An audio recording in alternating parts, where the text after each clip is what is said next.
El día de hoy vamos a realizar un tema muy importante.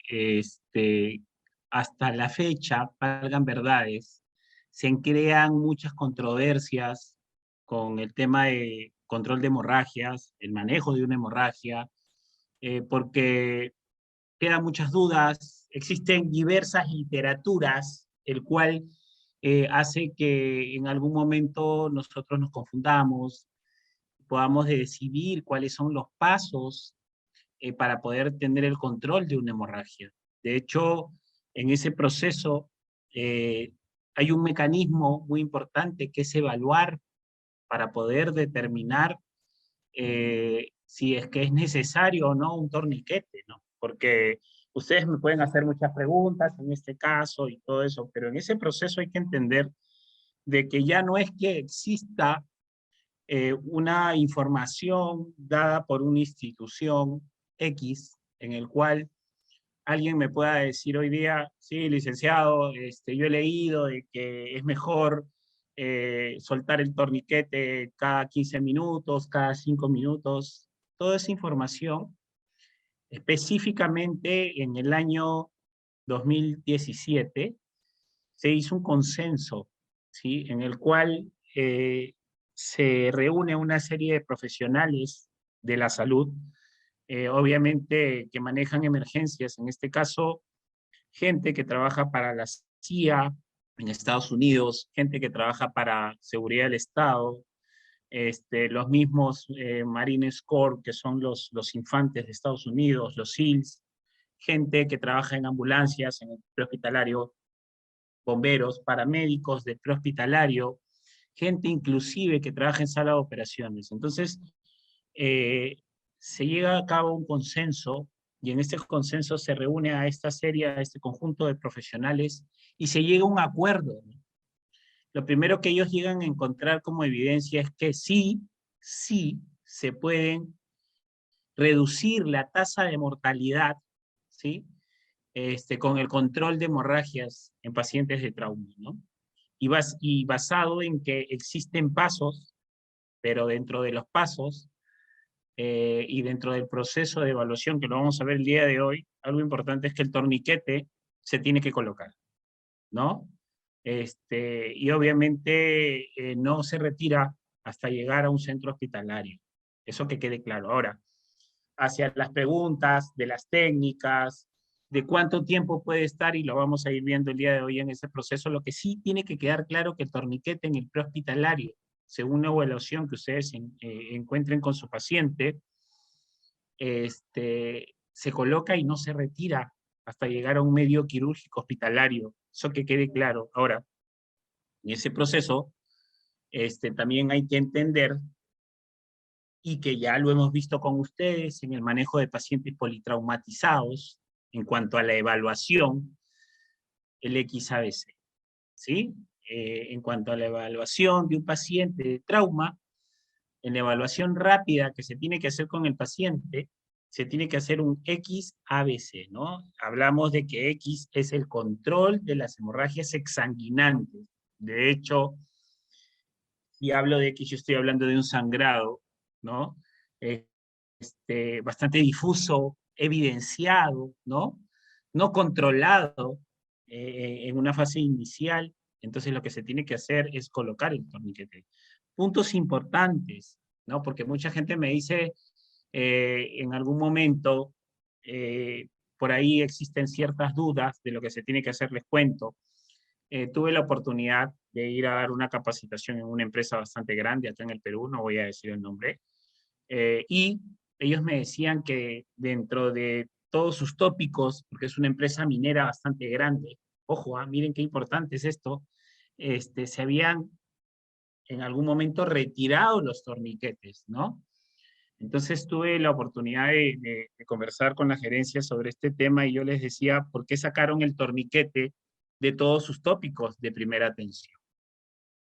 Y hay dos cosas importantes. Según la norma técnica, ya en los tópicos de primera intención deben haber dos cosas, y siempre se los repito. La primera, debería haber un dispositivo BBM, y la segunda, debería haber un torniquete. En los tópicos de primera atención, ojo, y tópicos de primera atención, yo estoy hablando de inclusive un tópico de un colegio, de un centro comercial, de un supermercado, de una estación del tren, ¿no? Entonces, esta empresa lo había retirado dentro de todos sus centros de atención y de todos sus puntos, ¿no? Entonces, nos sentamos y conversamos y yo les preguntaba cuál era el porqué de retirar este dispositivo, ¿no? Entonces, ellos decían de que en algún momento, hace solamente 2 años, hubo un trabajador que, si bien es cierto, no hizo una buena evaluación con el paciente y tomó la decisión de colocar un torniquete, ¿sí? Finalmente,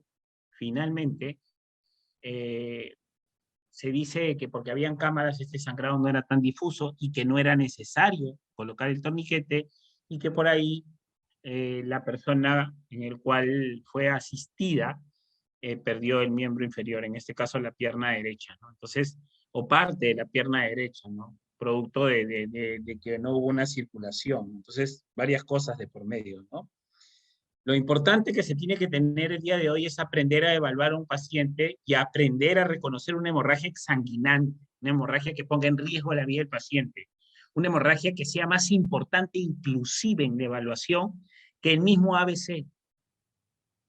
Entonces, de hecho, no solamente es colocarlo, sino entender y tener un buen entrenamiento con el uso del torniquete y desde las cosas básicas, ¿no? Para eso hay un consenso que hoy día se los voy a presentar en mis segundas diapositivas, que es el consenso del Stone Blip, el consenso de Harvard, que habla sobre el uso del torniquete y el control de hemorragias, ¿no? Entonces, yo les decía, ¿no? De hecho, no es solamente colocarlos y ponerlos ahí pensando en que el torniquete va a saber cuándo usarse o no. Recuerden que no es un DEA que no te hable.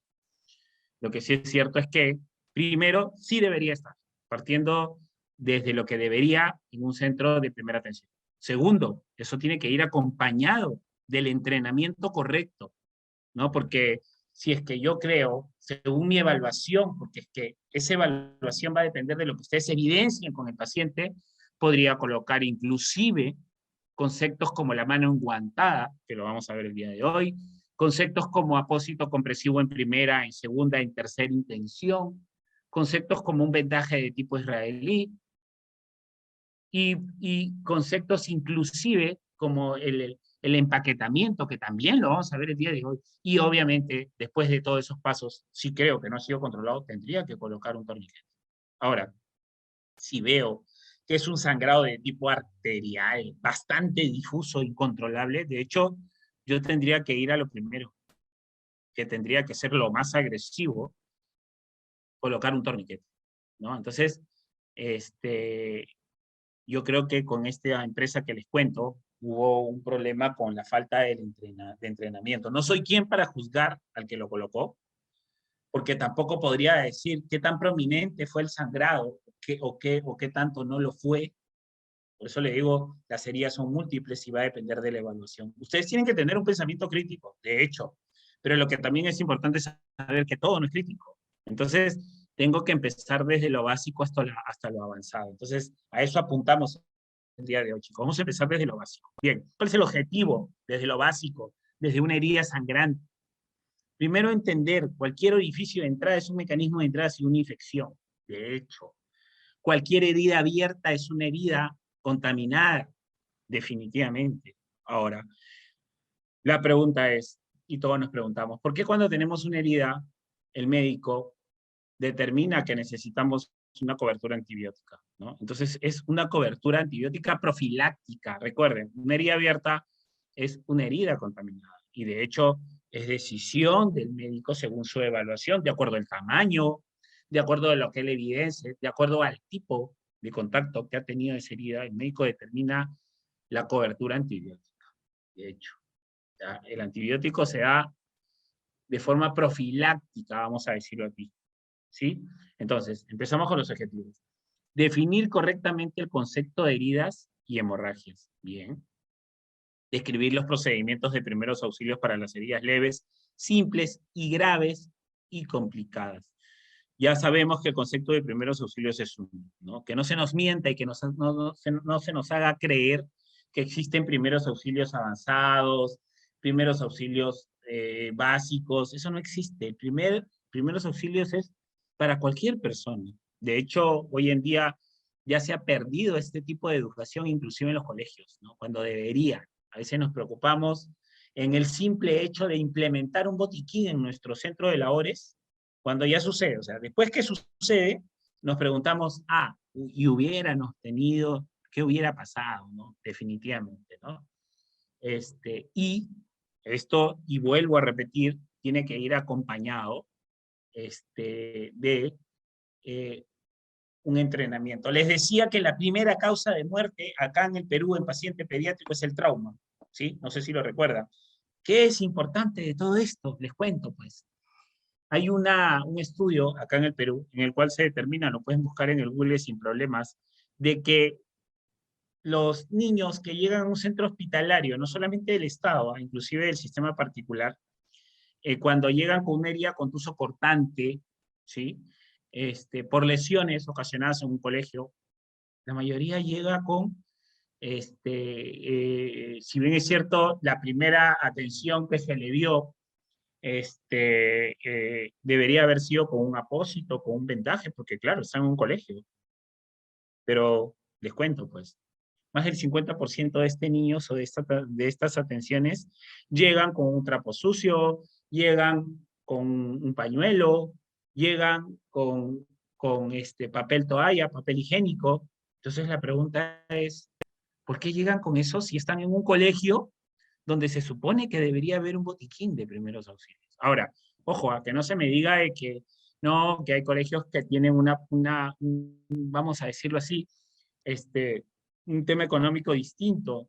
Yo no lo creo, porque inclusive hasta en los lugares más humildes hay que ver la forma de agenciarlo, que probablemente si es que no podrían ser los padres por un tema económico, podría hacerlo el colegio sin problemas. Podrían pedir una donación, podrían ver la forma, ¿ya? Pero la mayoría que los tiene, se ha evidenciado de que en su momento no lo utilizaron. O sea, sí saben cómo, sí saben que tienen el botiquín, pero está de adorno. Entonces, es importante la prevención.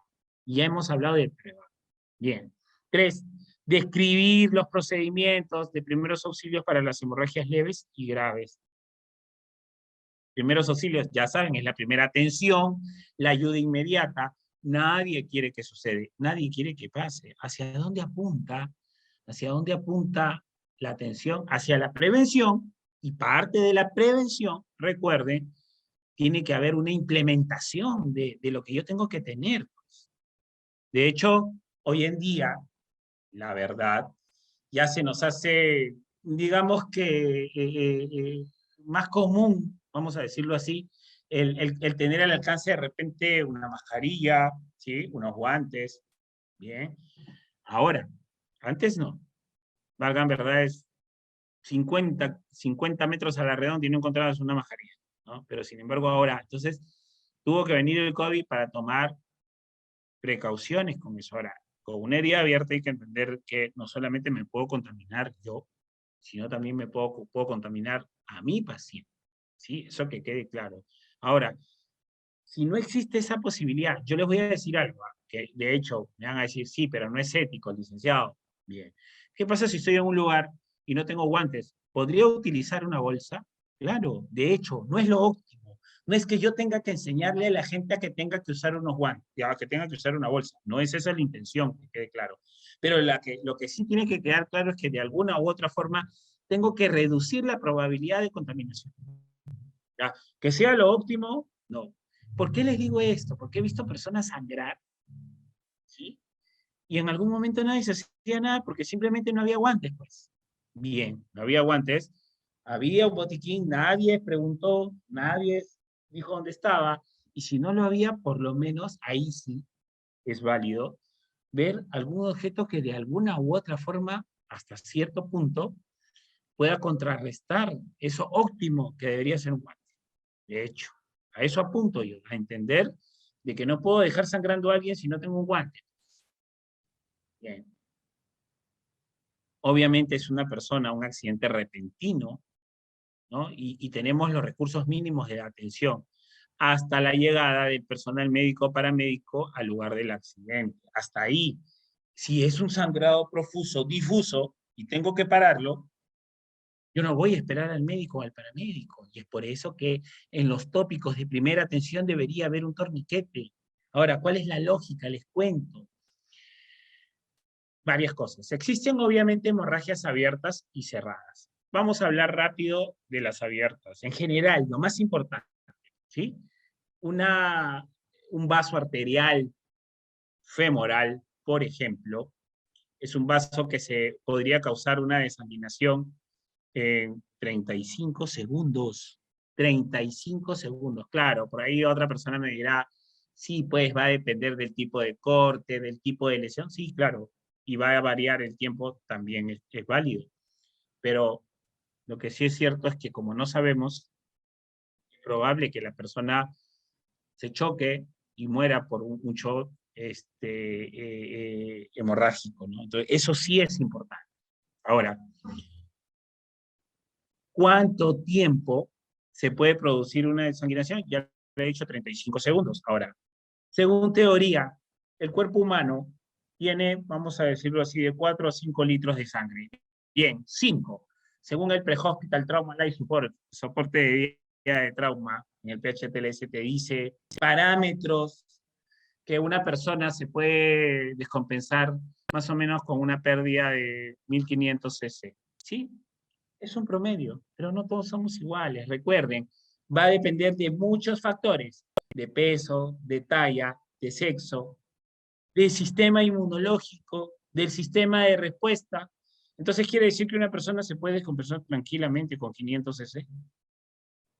Entonces no es un referente decir, ah, no, todavía falta 500 cc para que se choque. No, de hecho, cada persona es distinta. Y obviamente lo más difícil es que no sabemos cómo calcular el volumen de esa pérdida. No sabemos. Que alguien me pueda decir que si el chorro tiene 30 centímetros, la pérdida probablemente es de 750 cc, son aproximaciones nada más. Ahora, imagínense si es una hemorragia cerrada, mucho más difícil. Porque en una hemorragia cerrada, que yo pueda, digamos, evaluar y determinar a nivel torácico, a nivel abdominal, en zona pélvica, ¿no? Inclusive en zona femoral. ¿Cuánto puede localizar? Hay lugares que pueden acumular 2 a 3 litros de sangre. Entonces, imagínense la pérdida. ¿Cuál es el tratamiento para una hemorragia interna? Ácido transámico. Ese es el tratamiento que debería ser en ampolla. De hecho, eso lo vamos a ver más adelante. Pero hasta ahí, eso no es un tratamiento, eso es solamente manejo del paciente hasta llegar a un medio hospitalario para trasladar a un paciente a un centro hospitalario, que quede claro, ¿sí? Bien. Entonces, en ese lapso de lo que yo les estoy hablando de tiempo, de 35 segundos, si fuera un corte de una arteria femoral, entonces lo que yo ya tengo que ir pensando en que hay que trasladar al paciente o hay que hacer algo hasta que llegue el personal entrenado. Bien. Entiéndase que primeros auxilios no solamente son las técnicas de detener la hemorragia, sino efectuar un entablillado, que es todo un contexto, porque si se habla de hemorragia no solamente se habla de comprimir algo y parar, sino se habla de una serie de componentes, ¿no?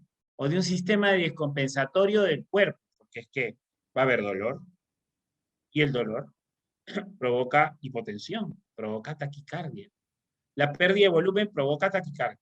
Si el corazón, si la frecuencia cardíaca normalmente es, vamos a decirlo así, entre 60 a 100, bien. ¿Qué pasa si hay una pérdida? El corazón va a latir más rápido o más lento. Obviamente más rápido. La frecuencia cardíaca se va a elevar. Si normalmente era una frecuencia cardíaca entre 60 a 80, con un volumen de 5 litros, si ya no hay 5 litros y solamente hay 3, esa frecuencia cardíaca se elevará y podría ser tranquilamente 140, 150, 180. Va a depender. del tipo de sangrado, ¿no? Entonces, es muy importante, ¿no? El pedir, el dar la información. Ya hemos hablado del solicitar un sistema de emergencia para que la ambulancia acuda, ¿no? El dar información veraz. Yo podría decir rápido de un paciente, buenas noches, soy el licenciado Julio Ramos, me encuentro entre la cuadra 5 y cuadra 6 de la avenida Arequipa. Tengo un paciente varón de 25 años que ha sufrido un accidente de tránsito, tiene una lesión con una amputación parcial en miembro superior derecho, ¿sí? Con un sangrado difuso controlado. El paciente se encuentra consciente, pero inestable. Entonces, miren toda esta información. El que resecciona en este caso la llamada, ya sabe que es un paciente varón, que tiene 25 años, ya sabe hacia dónde tiene que mandar, porque está entre la cuadra 5, cuadra 4 y cuadra 5 de la avenida Arequipa, ya sabe que el sangrado está controlado, y ya estaría pensando en este caso esta unidad, hacia dónde voy a trasladar, en este caso, a, a mi compañero o al personal que ha sufrido la lesión. Bien. ¿Hasta ahí alguna pregunta, chicos? Si hay alguna pregunta, no duden en hacerlo sin problemas. Continuamos.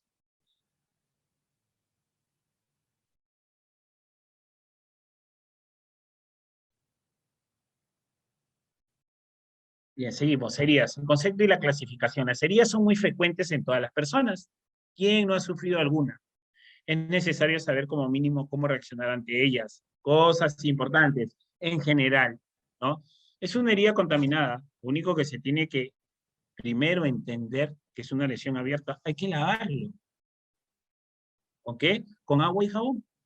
Existen una serie de conocimientos antiguos, ¿sí? Que al final se orientan, vamos a decirlo así, entre comillas, a ayudar, ¿no? Y dices, y todo el mundo dice, por ejemplo, hay que lavar esta herida con agua y con jabón de lavar ropa. ¿Dónde dice que ese jabón de lavar ropa es para lavar una herida? Es para lavar ropa y obviamente tiene químicos. ¿Dónde dice que se tiene que abrir una ampolla o abrir una cápsula de pastilla y echar ese polvo en la herida? En ningún lugar, ¿no? Entonces hay que entender esas cosas. Ya cambiaron. Esas cosas no se utilizan porque no tienen un sustento teórico, un fundamento que diga que sí se utiliza. Bien. Como veremos, hay muchos tipos, desde raspones, ¿no? Sin mayores cuidados, hasta graves amputaciones, que pueden poner la vida en serio peligro del paciente. Las más frecuentes, otras de mayor, son propensos a sufrir este tipo de lesiones. Son producidas por agentes como cuchillos, vidrios, latas, alambres, etc. Obviamente ya estamos hablando de que esto, y aparte de la herida sangrante, se puede conjugar con una fractura que inclusive puede ser expuesta. Entonces, imagínense, ya estamos hablando del manejo y del control de hemorragia, pero a su vez del control de una lesión que también provoca hipotensión, ¿no? Una lesión, una fractura abierta, imagínense el dolor que causa, más la pérdida de volumen. Entonces, estamos hablando de un paciente crítico, totalmente crítico. Las heridas acarrean dos riesgos que es necesario evitar para que no pasen a mayores. La hemorragia, ¿no? Que puede conllevar un estado de shock, y el control de la infección, el manejo de reducir esa precaución. Desde ya quiere decir que es una herida contaminada, pero hay que prevenir el riesgo de infección. Herida. Es una lesión caracterizada por la alteración o la pérdida de continuidad normal de los tejidos blandos o del cuerpo, como piel, músculo, tejido subcutáneo y tejido nervioso u órgano. Existen diferentes tipos de heridas. Unas necesitan atención más urgente y otras que podemos apoyarnos en un aspecto para reconocer el tipo de herida. Nos enfrentamos cómo actuaremos a dicha situación. Tipos de heridas abiertas y cerradas, simples y complicadas. Miren, ¿ah? Las abiertas, separación de tejidos blandos, de mayor posibilidad de infección. Hasta ahí, conceptos importantes. ¿Cuánto tiempo puede estar una herida abierta sin ser suturada? ¿No? Normalmente podríamos decir que entre 6 a 7 horas, según teoría, sí, es cierto. De hecho, que después se dice que no se puede suturar, sí.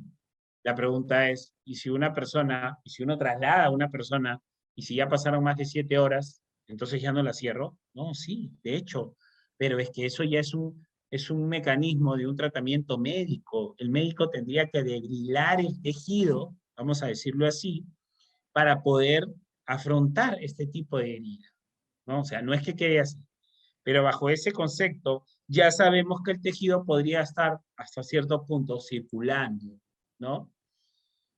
Un promedio de 6 a 7 horas. Entonces, no habría mucho problema si yo coloco un torniquete. Te cuento. Hay estudios en Afganistán, ¿no?, donde se maneja heridos por arma de fuego, ¿sí? Y este estudio demuestra de que una persona podría estar con un torniquete hasta 48 horas. Ahora, sí, es cierto, existe una técnica que la vamos a ver el día de hoy, pero también es cierto saber de que no hay otra solución. O sea, o lo coloco o simplemente el paciente se va a morir. Ahora, sí existe posibilidad de que pierda el miembro o también existe la posibilidad, obviamente si se coloca el torniquete, de que haya algún problema de tejido nervioso, sí, totalmente de acuerdo. Pero recuerden que no hay otra solución, porque si tomaron la decisión de colocarlo, finalmente el paciente va a fallecer. Me pregunta Gustavo, con respecto a una herida abierta, ¿será factible usar agua oxigenada para limpiar o esto podría alterar la coagulación de la herida? ¿Cuál sería? Eh, en línea general, ¿sí? Hablamos del prehospitalario. Existen vamos a decir, factores con el tema del agua oxigenada. Inclusive hay personas que hacen alergias, ¿sí? Entonces, ¿qué es lo mejor? En el prehospitalario, ¿cuál es el concepto según la Organización Mundial de la Salud? ¿Sí? Lavarlo con agua y jabón. Si es una herida simple, igual, que quede claro, tiene que ser evaluada por un personal médico.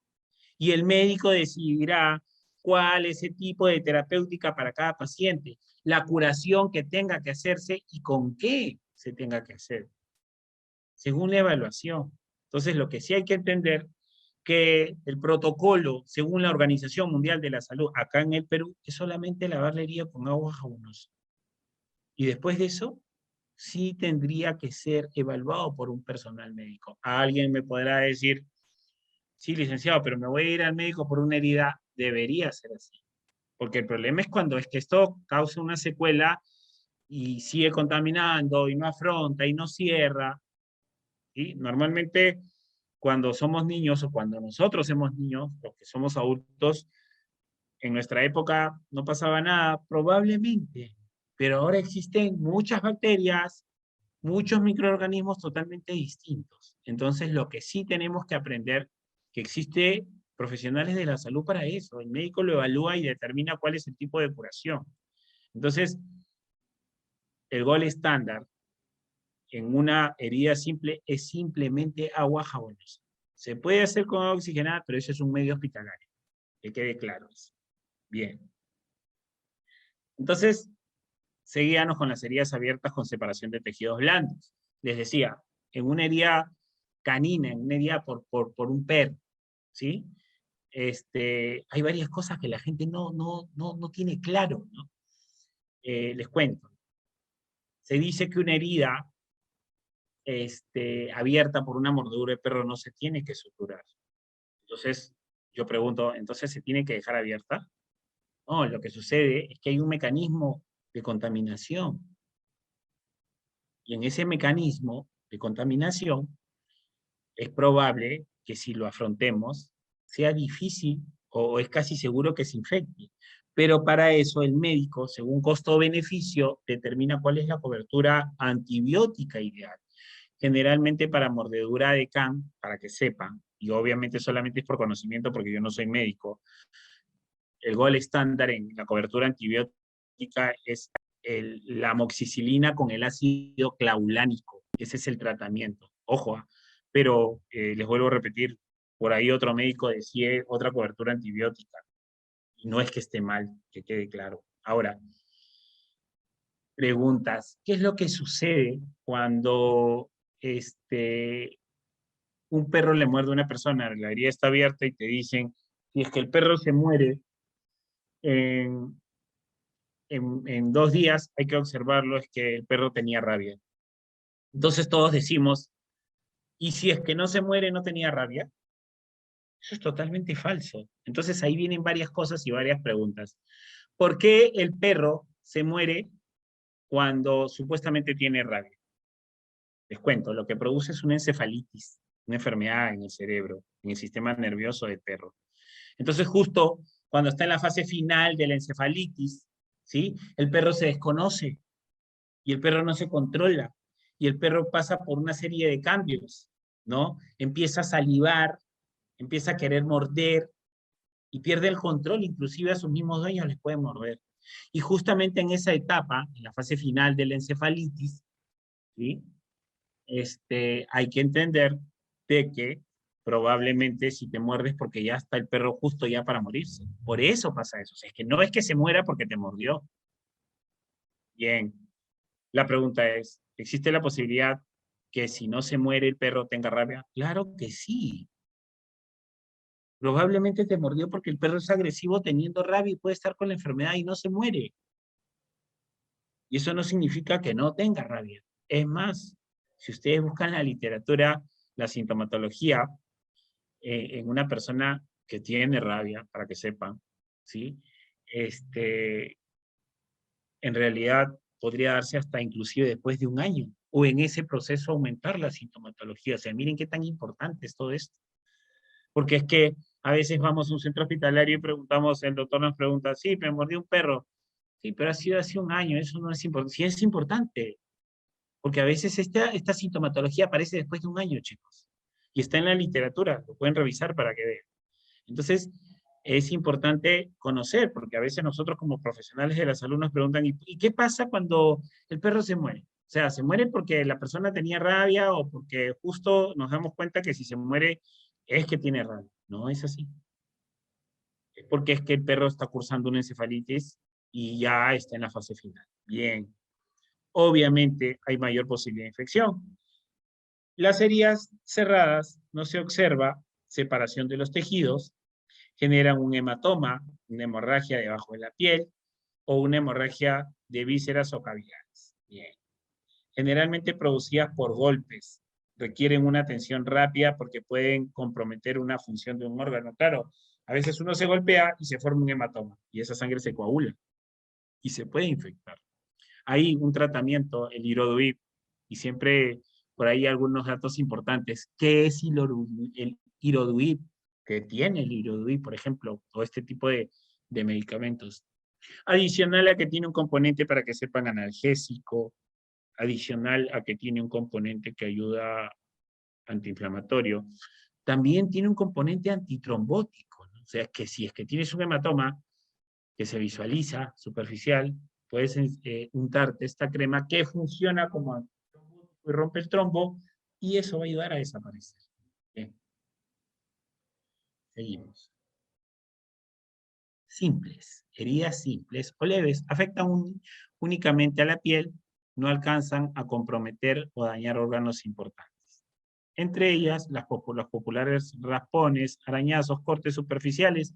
Hasta ahí, importante, este tipo de heridas, agua y jabón, recuerden, no se unta ningún tipo de crema, porque finalmente sellan y no dejan ventilar y causan un retardo en el proceso de cicatrización. Las complicadas o graves, extensas y profundas con abundante hemorragia, lesiones en músculo nervioso, en tendones, órganos internos, vasos sanguíneos, y puede o no haber perforación.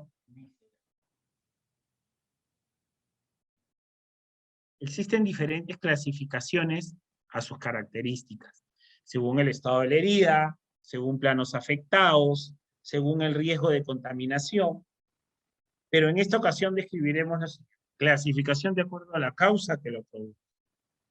Herida punzante, miren, ¿ah?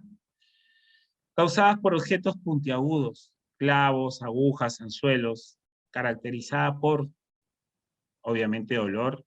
La hemorragia en muchos de los casos es escasa, orificio de entrada no muy notorio, profundidad, puede presentar perforación de vísceras y hemorragia interna, peligro eminente de infección, se considera la más peligrosa de todas. De hecho, hay que tener mucho cuidado con este tipo de lesiones porque son las que, valgan verdades, son comunes en el sistema tanto prehospitalario como en el intrahospitalario, ¿no? De hecho, en ese proceso hay que entender de que si bien es cierto, nos hacemos hábiles en algunos procedimientos, no quiere decir que nos descuidemos en todo momento. La herida punzante, causadas por objetos puntiagudos, clavos, agujas, anzuelos, caracterizada por dolor, hemorragia escasa, orificio de entrada no muy notorio, profunda, pueden presentar perforación de las vísceras y hemorragia interna, peligro inminente de infección.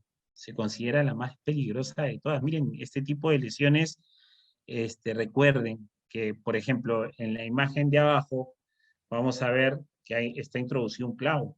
La pregunta es, ¿se tiene que retirar? Ya nada. De hecho, al retirarlo, no solamente puedo chocar al paciente por el dolor, que es lo más básico, partiendo desde ahí, sino también entender de que ahí puedo activar el sangrado, definitivamente. Y ahí está el problema. Entonces, el concepto de la sangre, varias cosas importantes, ¿no? Eh, yo siempre digo, ¿no? Se nos dice que la sangre se tiene que recuperar con volumen, eso es totalmente falso. Va a ayudar, sí, pero una solución salina como el cloruro de sodio, como por ejemplo el lactato de Ranger, que si bien es cierto son sustancias que nos ayudan hasta cierto punto, no significa que va a tener la misma función de la sangre. Recuerden que la función del corazón es bombear sangre oxigenada y ningún componente puede hacer el mismo mecanismo, compensar la sangre como si fuera real, ¿no? Entonces, la sangre, y esto es algo importante, se recupera con sangre. Bien, la sangre se recupera con sangre. Entonces, hasta ahí es importante saber, chicos, que en el medio castrense militar, ¿sí? Inclusive los bomberos también, utilizan a veces diferenciales donde se ponen en sus hombros el grupo factor, ¿no? Por ejemplo, O positivo, ¿no?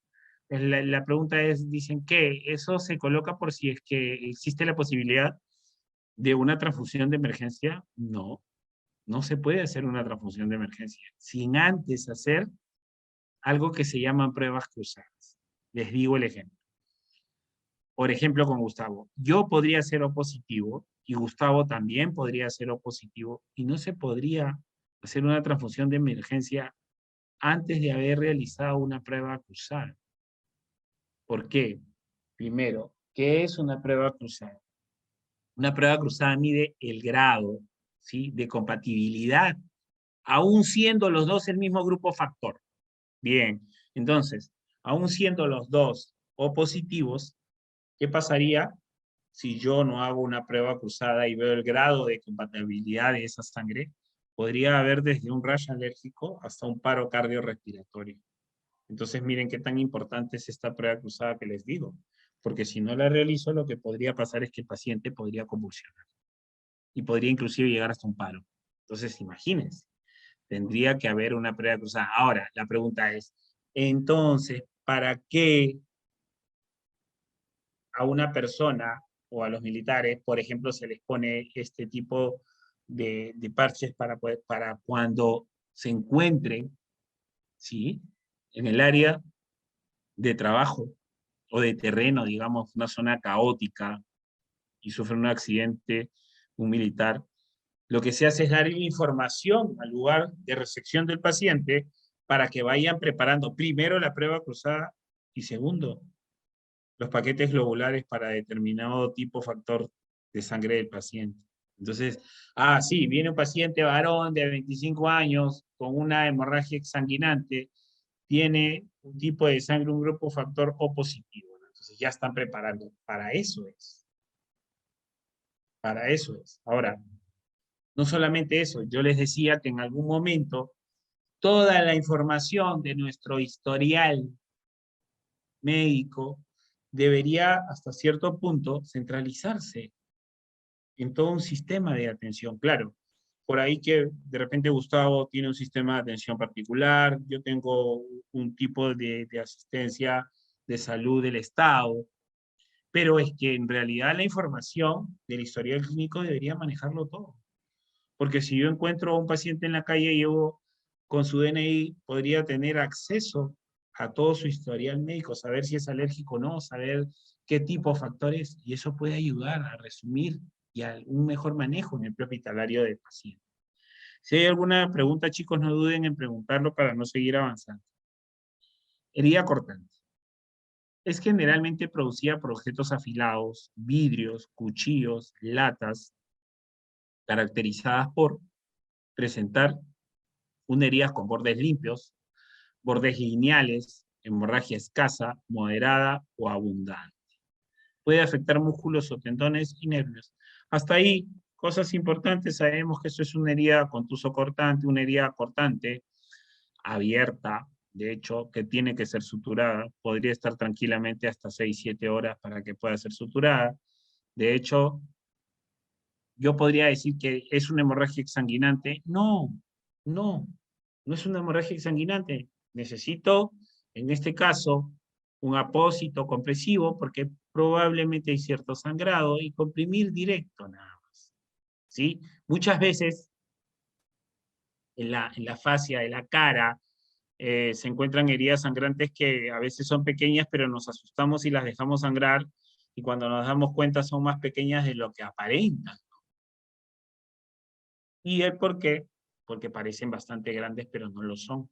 Hay que limpiar, hay que observar y hay que darle solución directamente a la lesión. Herida cortante es generalmente producida por objetos afilados, de vidrios, cuchillos, latas, caracterizada por presentar una herida con bordes limpios, bordes lineales, hemorragia escasa o moderada, o abundante, depende del lugar. Generalmente las heridas en cuero cabelludo son bastante sangrantes, definitivamente es una zona bastante irrigada, tiene bastantes vasos, a depender.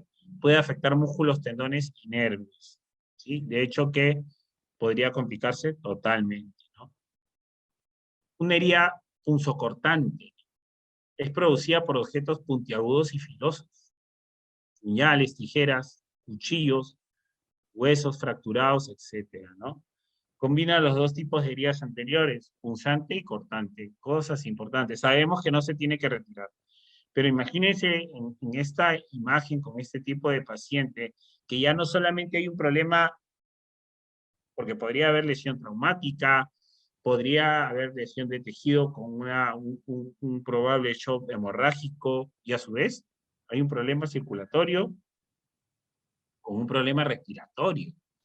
Entonces, ahí hay varias cosas que manejar, ¿no? Con ese paciente, primero, es muy importante no movilizarlo mucho, partiendo desde ahí, ¿no? Tratar yo, hasta ahí, de que el paciente esté ventilando correctamente, aún ventilando, le colocaría una mascarilla con bolsa de reservorio o una mascarilla simple para ayudarlo a oxigenar, ¿no?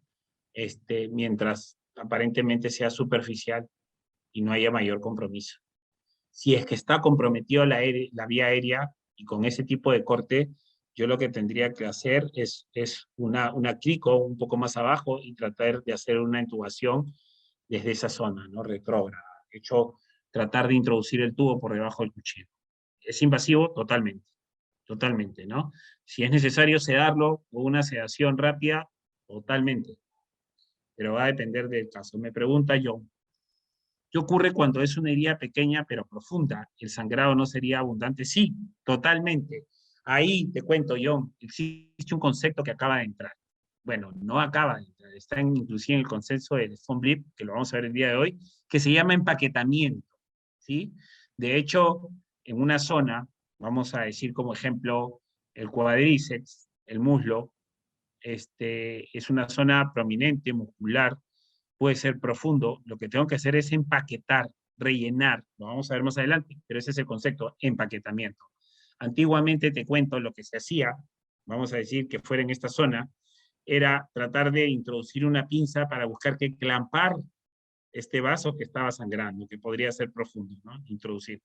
Pero había un mecanismo traumático, de hecho, introducir una pinza, doloroso para el paciente, ¿no? Entonces lo que se tendría que hacer es, ahora, era colocar un apósito bastante largo y empezar a empaquetar, a rellenar la zona para simplemente por presión comprimir y para descender. Me pregunta Gustavo, en ese caso se tendría que inmovilizar el cuchillo para evitar más daño en el traslado totalmente, totalmente. Miren, ¿qué hacemos con este paciente? Vamos a resumirlo bonito. Primero, ya, de hecho, tratar de inmovilizar el cuchillo en esa zona. Vamos a pensar que no hay compromiso de la vía aérea, o sea, está ventilando a pesar de tender el cuchillo. Inmovilizamos el cuchillo, podría poner un inmovilizador de cuello y cabeza a los costados, llamado tetracameral, para evitar que gire la cabeza de un lado a otro. Podría colocar una mascarilla simple, ¿por qué simple y por qué no una mascarilla con bolsa de reservorio? Porque recuerden que una mascarilla con bolsa de reservorio, la bolsa va a llegar hasta abajo, y segundo, que no hay compromiso en la vía aérea, o sea, solamente sería una mascarilla simple, más o menos a un volumen de 8 a 10 litros, solamente para ayudar a ventilar al paciente, ¿no? Y trasladarlo. Ahora, ¿qué pasaría si sí hay compromiso de la vía aérea y se está atorando con esta secreción? Tendría que hacer un manejo de vía aérea quirúrgico. Recuerden que lo hemos hecho en vía aérea y haría una punción mucho más abajo a nivel de la crico, de la tráquea, y por ahí introduciría el tubo. Porque de aquí arriba ya está, de hecho, lleno de secreciones. Entonces introduciría el tubo en esta zona y para eso tendría que totalmente sedar al paciente, ¿no? Y lo ventilaría con mi BBM hasta llegar a un centro hospitalario. Para realizar eso, porque probablemente el paciente esté semi-inconsciente, ¿no? Sedarlo, podría utilizar fentanilo, midazolam, lo deprimo y lo comienzo a ventilar, pero con una intubación desde este punto, con el manejo de vía aérea quirúrgica. ¿Bien? Seguimos. Recuerden que ya hemos hecho vías aéreas. ¿Ah? Abrasiones y escoraciones son conocidas popularmente como raspones, son causadas con fricción o con razonamiento de piel con superficies ásperas. La capa más superficial de la piel, de epidermis, es la más afectada. Se infectan frecuentemente por supuraciones rápidas, derrame seroso de more. Ahora, algo importante, ¿no? En estas lesiones es agua con jabón, nada más. Si ustedes no untan algunas sustancias como el conocido sulfanil, por ejemplo, es en polvo. Y al sellarlo, al sellar este tipo de lesiones, lo que va a pasar es que no van a ventilar y no solamente van a retardar el proceso de cicatrización, partiendo desde ahí, sino también a su vez pueden generar un proceso de cicatrización no adecuado. Entonces, al final va a quedar esa marca bastante grande, ¿no? Ahora,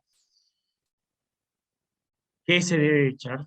Y siempre digo, ¿no? Yo les digo los medicamentos que se conocen, que se utilizan, la rifocina, el 1% vienen en spray. Generalmente los medicamentos de tipo spray, de tipo aerosol, ¿no? Tienen como vaporización. Entonces tú los echas y solamente es como una loción encima, no sella y dejan ventilar la herida. ¿Estamos? Otras creencias que la gente a veces toma en cuenta es que te dicen que cuando tienes una herida no deberías comer pescado, ¿no? Ni chancho. Entonces, la pregunta es, no, porque si tú comes eso, eso se te va a infectar. Eso es totalmente falso. Entonces hay que leer y saber qué es lo que produce.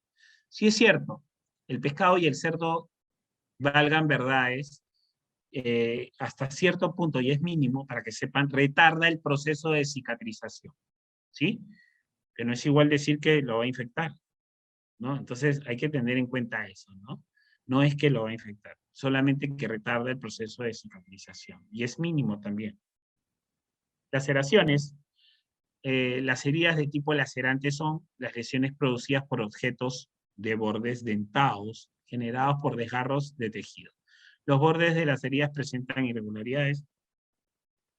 Las abulsivas, ¿no? Miren esta herida, miren este tipo de lesión. se caracterizan por presentar lesión de desgarro o con desgarro.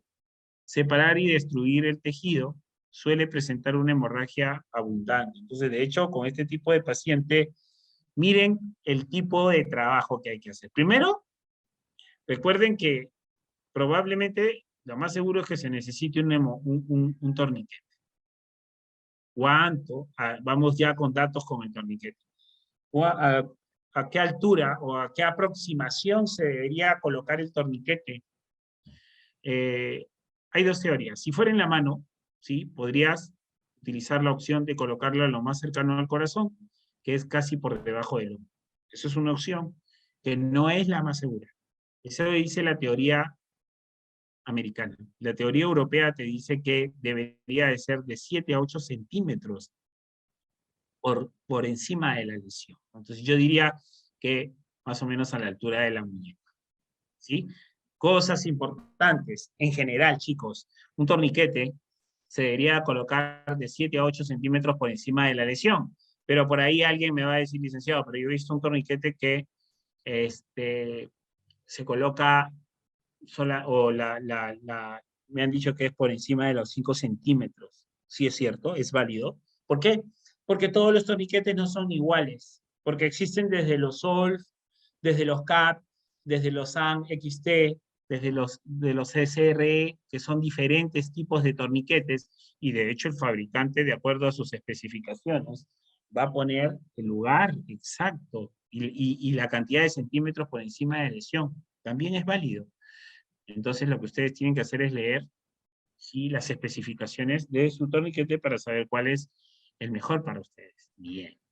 ¿Qué más podría yo hacer en esta lesión?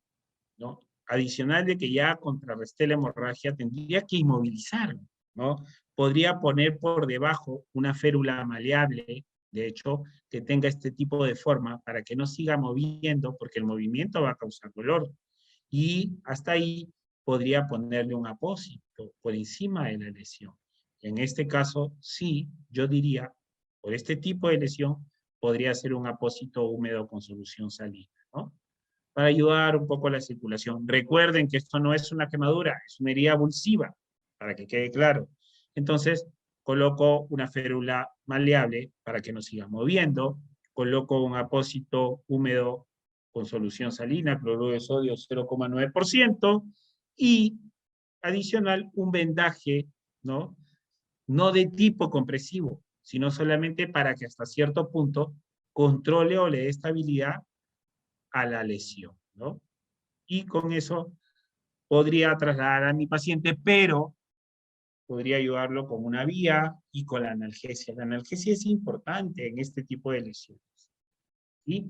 Y ir trasladando a mi paciente. Bien, amputaciones.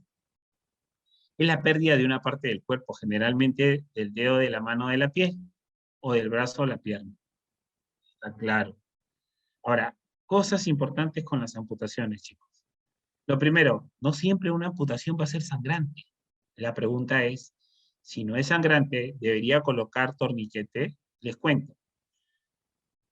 Yo diría que si están en una zona urbana, sí tendría que colocarlo. ¿Por qué? Les cuento. Porque existe mucha posibilidad de que en algún momento esta lesión, que aparentemente no es sangrante o no tiene un sangrado prominente, ¿sí?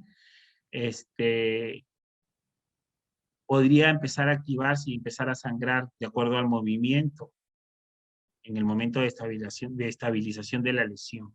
Entonces, ¿podría colocar un torniquete en esta lesión? Sí, pero como preventivo, tranquilamente. Es más, hay un manual que lo dice, ¿no? Porque sí se podría activar el sangrado y eso va a depender de la evaluación que ustedes encuentren. En la de arriba, podría colocar por encima de la muñeca un torniquete y solamente le daría una o dos vueltas máximo y observaría. Claro está, tendría que igual inmovilizar la zona, tendría que colocar una férula, un apósito húmedo por encima y tratar hasta cierto punto de hacerle un vendaje que solamente esté como retención, más no compresión, ¿sí? Va a depender de la lesión. Sin embargo, en la lesión de abajo no tendría por qué colocarle un torniquete, porque es muy poco probable, además que es un dedo. a diferencia de este tipo de lesión, ¿no? Entonces, va a depender. ¿Por qué colocaste el torniquete? No, solamente lo coloqué y le di una sola vuelta, porque como es una herida, es una amputación, si bien es cierto no es sangrante, doctor, pero lo he colocado como preventivo y solamente le he dado una vuelta. Eso no va a causar ningún problema de irrigación, ¿no? Y si se activa, le das dos o tres vueltas más. Bien.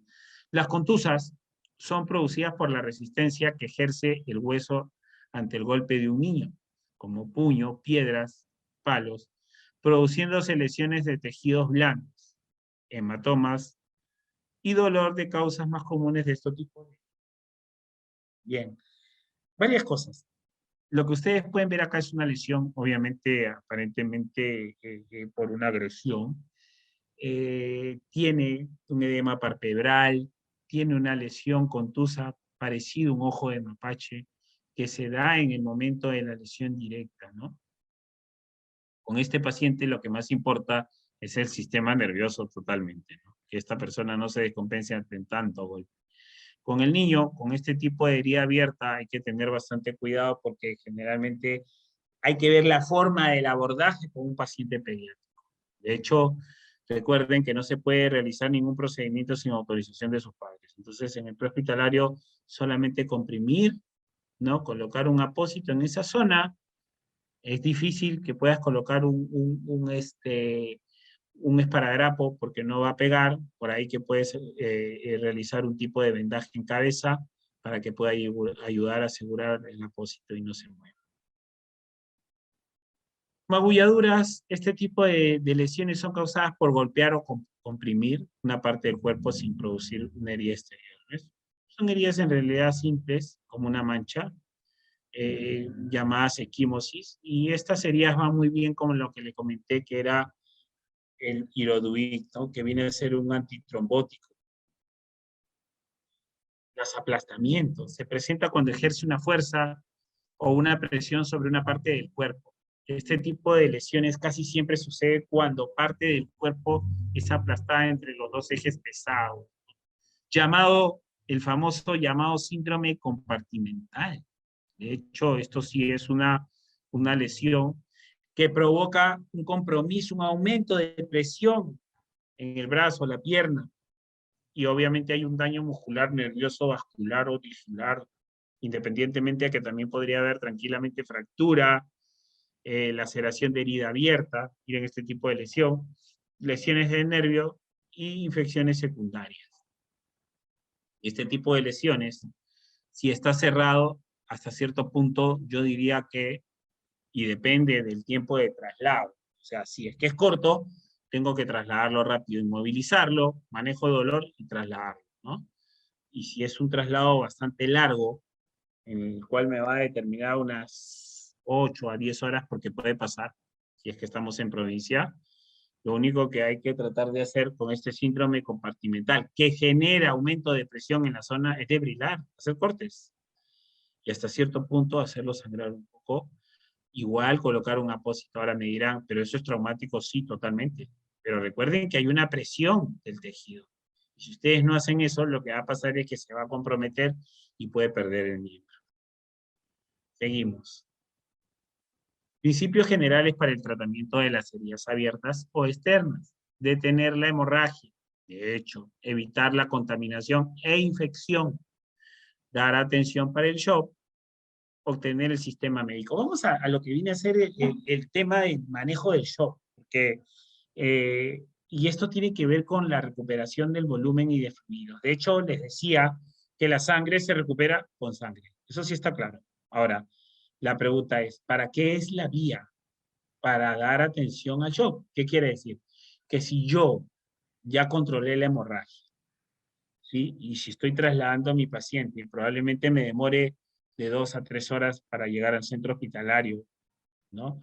Entonces tendría que hacer una evaluación secundaria de mi paciente, ¿no? Y en evaluación secundaria voy a determinar el sample, que ya lo hemos visto, y voy a tener una toma de control de funciones vitales. Bien. Y me voy a dar cuenta que si es que el paciente está en shock, va a haber un problema respiratorio, va a haber un problema de hipotensión, va a haber un problema de taquicardia porque se está descompensando. Entonces tengo que compensar. Los bolos, ¿no?, de cloruro de sodio no son para recuperar volumen, chicos, son para estabilizar la presión arterial.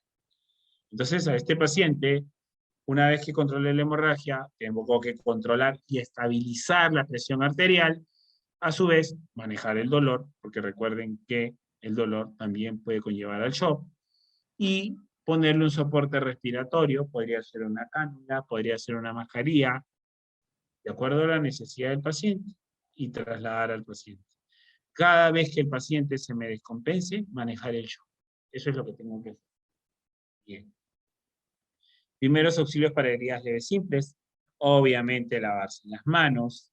Hay que calzarse los guantes. Siempre, antes y después de cada procedimiento hay que lavarse las manos.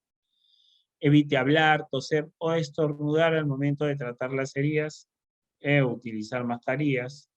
Lavar la herida y sus alrededores con suficiente agua y jabón, no detergente.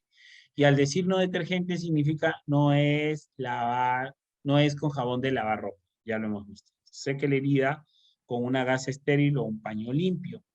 Si es necesario, coloque una mariposa para realizar la herida. Eso es en el caso se encuentren en un lugar alejado, ¿no? Hay algo que se llama strip, que es como una cinta adhesiva, ¿no?, que va a ayudar a afrontar una lesión. Cubra la herida con gas estéril. Procure asistencia médica si el caso lo amerita. Bien. Seguimos. Primeros auxilios en heridas internas, mantener las vías respiratorias permeables, ya lo hemos visto, de acuerdo a la necesidad del paciente. Examinar cuidadosamente a la víctima en busca de otras lesiones. Aplicar compresas frías en la zona afectada. Dar atención. Esto de compresas frías, les cuento, que quede claro. No es que lo que sucede es lo siguiente. Esta información, chicos, es información europea. Y la vez pasada también les dije, en Europa ellos le dicen agua fría a agua corrida. O sea, quiere decir que es un apósito húmedo, no es que sea frío o helado, que quede claro. ¿Sí? Dar atención al shock. Se ocurre cuando no hay suficiente suministro de sangre y oxígeno en los órganos de tejido. Entonces yo les decía que una de las funciones del corazón es bombear sangre oxigenada. Y es que es por eso el porqué que la sangre solo se recupera con sangre. No se olviden de eso. Puede causar baja presión y ser un peligro para la vida. El shock suele ser o suele suceder con la causa de una lesión grave. Entonces, en un paciente con una hemorragia, no se olviden, hay que manejar el shock. No administren ni líquidos ni alimentos totalmente, obtenga asistencia médica. Otras heridas importantes, las heridas de tórax. Hay una pregunta acá. Bien. ¿Cuál sería el jabón más adecuado para lavar una herida? Porque todos traen químicos. Bien. Existen jabones antisépticos, John. De hecho, es el jabón antibacterial, ¿sí? Es el ideal. Te cuento que, bueno, ahora es más asequible, vamos a decirlo así, porque antes era bastante caro. Entonces, no es jabón de tocador, ¿no? Existe ahora jabón antibacterial o jabón mucho mejor, jabón medicado, ¿no? Jabón medicinal. De hecho, no tiene muchos componentes químicos. Y si digo no tiene muchos es porque finalmente, valgan verdades, el jabón tiene un componente que hasta cierto punto va a ser químico, ¿no? Entonces, de hecho que este tipo de jabones tiene un mínimo de este tipo de componentes. Y es más, no sé si lo recuerdan, ¿se acuerdan cuando vimos quemaduras en la clase pasada y vimos que en este concepto en las personas que tenían adherencia de algún tipo de químico que genere calor o lesión por quemadura, se tenía que hacer un lavado o un barrido de esta lesión, ¿no? Con agua jabonosa a ese punto, ¿sí? Seguimos, heridas de tórax, signos y síntomas. De hecho, las más importantes, el famoso neumotórax a tensión, ¿no? Signos y síntomas, respiración frecuente, corta y difícil, agitación excesiva, palidez, pulso rápido y débil, expectoración sanguinolenta. ¿Qué es lo que se tiene que hacer para evitar la entrada de aire? Cubra la herida si es abierta totalmente con una compresa o selle con una tira de esparadrapo. De hecho, el tema es que tengan que saber de que Sí, si bien es cierto, el aire sale, pero no tiene que entrar, porque la herida está abierta. Entonces lo que tengo que hacer es cubrirlo en 3 puntos, para que salga y no regrese el aire. Bien. Mantener las vías aéreas permeables. De tratamiento para el shock, no eleve los pies de la víctima. De hecho, hay un problema a nivel torácico. Si yo lo echo y elevo las piernas, voy a generar presión. Solo sentido común. Si el objeto causante de la lesión está incrustado, no trate de sacarlo, pues aumentaría la hemorragia. Ya lo hemos visto. Traslade a la víctima al hospital más cercano en posición Fowler, ¿sí? Esta posición, de hecho, lo va a ayudar a respirar mejor. Ahora, hay algo importante. De hecho, yo siempre digo, las posiciones, si bien es cierto, te ayudan a determinar anatómicamente una posición más viable para el paciente, totalmente de acuerdo, pero para mí el concepto es diferente. Yo adopta la posición, ¿no? Más cómoda para cada paciente. ¿Por qué? Porque si el paciente de repente se siente más cómodo, uno no tiene que ser cuadriculado y decir tiene que ser así. Y obviamente te vas a dar cuenta que esa posición que él está adoptando no le tiene que generar lesión, y si es que estás haciendo una evaluación secundaria, te vas a dar cuenta de que está respirando bien porque lo estás evidenciando en la evaluación del paciente, ¿no? Y entonces te vas a dar cuenta de que sí está respirando correctamente porque lo estás evidenciando con la frecuencia cardíaca, con la frecuencia respiratoria, con la saturación, y vamos viendo de que estás por buen camino. Bien. Heridas importantes, heridas en abdomen. Estas son particularmente peligrosas debido a las lesiones que pudieran sufrir los órganos internos. ¿Qué es lo que tiene que hacer? Acueste a la víctima sobre su espalda con las piernas flexionadas. Esto puede ayudar a generar una presión a nivel abdominal. Vas a controlar la hemorragia. Existen, para los que no conocen, SAN pélvicos, SAN a nivel abdominal, que son en realidad como unas fajas que generan cierta presión y hasta cierto punto van a ayudar. Si hay exposición de vísceras, no trate de introducirlas. Eso es importante. Una evisceración, no hay que introducirlas, hay que cubrirlas con una manta limpia y podrías mojarlas con solución salina, que es lo mejor. Y obviamente, como yo les decía, pueden ser humedecidas con suero fisiológico, agua destilada, ¿no? Esto del agua de coco no es un concepto europeo que lo utilizan allá en traslados donde están en zonas alejadas y utilizan un componente que se llama agua de coco parecido al cloruro de sodio, ¿no? No alimente a la víctima ni hay que colocarle líquidos, ¿no? Ya que atrasará la intervención quirúrgica. Si la respiración es difícil, eleve la cabeza y hombros de la víctima.